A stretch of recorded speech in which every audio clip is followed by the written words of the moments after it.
Throughout history, people have used all kinds of ingredients to create pigments for clothes and artworks. However, did you know that some of those old pigments turned out to be really dangerous?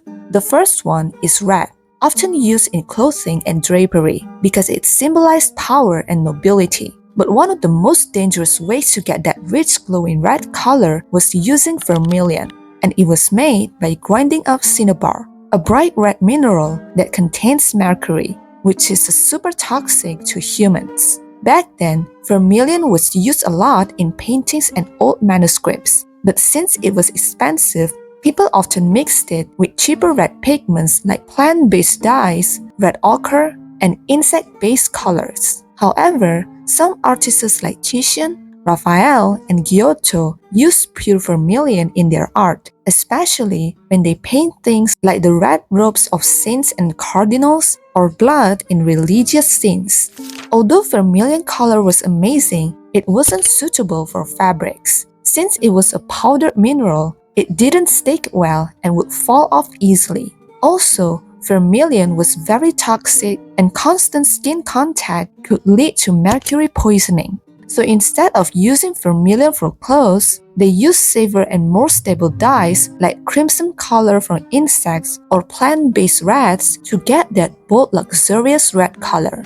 The second most dangerous color is lead white, which was the most important white pigment in European oil paintings for thousands of years. Artists loved using this pigment because it gave a bright creamy white that reflected light really well.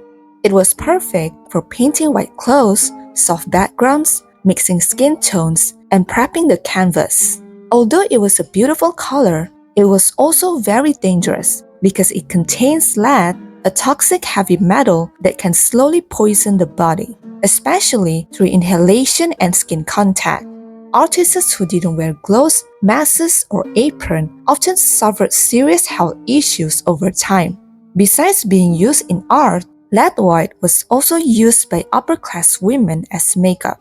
They would mix it with vinegar and apply it to their face to look pale and smooth. But the more they use it, the worse their skin would become, because lead can cause cracks, scars, and dark patches. And to cover that up, they would add more lead products which only made things worse and ended up causing lead poisoning. Next, we have Scheele green. It is a vibrant yellow-green pigment made from copper arsenide, which was really popular in the 18th and 19th century.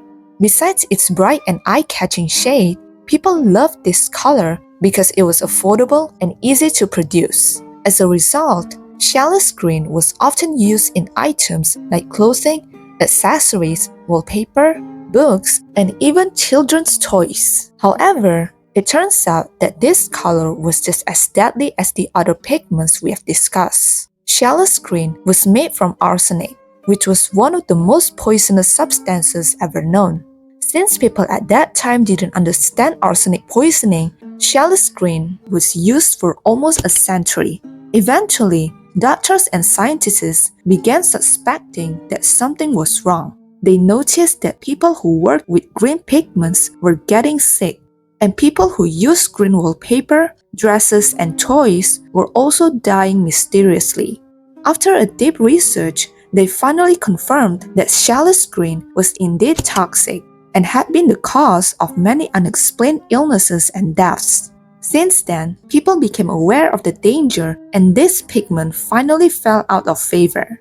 The last deadliest color in history is Paris green, also known as emerald green, an upgrade from Scheele green. Paris green had this rich blue-green tone that was brighter and lasted longer.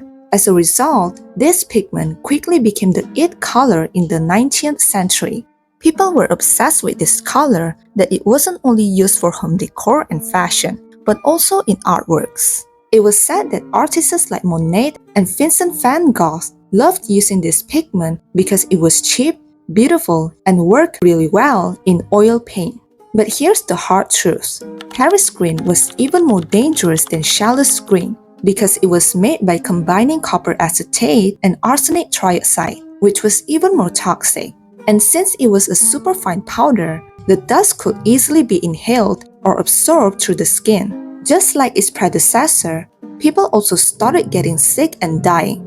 In 1859, a scientist named Dr. William Haynes discovered that damp air could make Paris green release a toxic gas, and people were breathing it in from their wallpapers without knowing.